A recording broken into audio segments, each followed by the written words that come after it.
Hello guys, in this video I am going to show you how to report a problem in the Flighty application.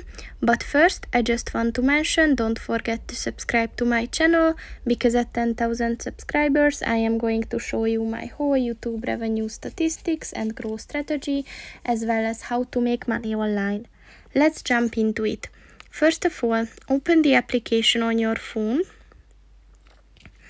and then click on the settings button,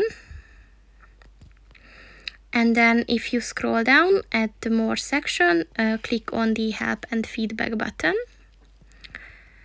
and then at the contact us section, click on the report a problem button,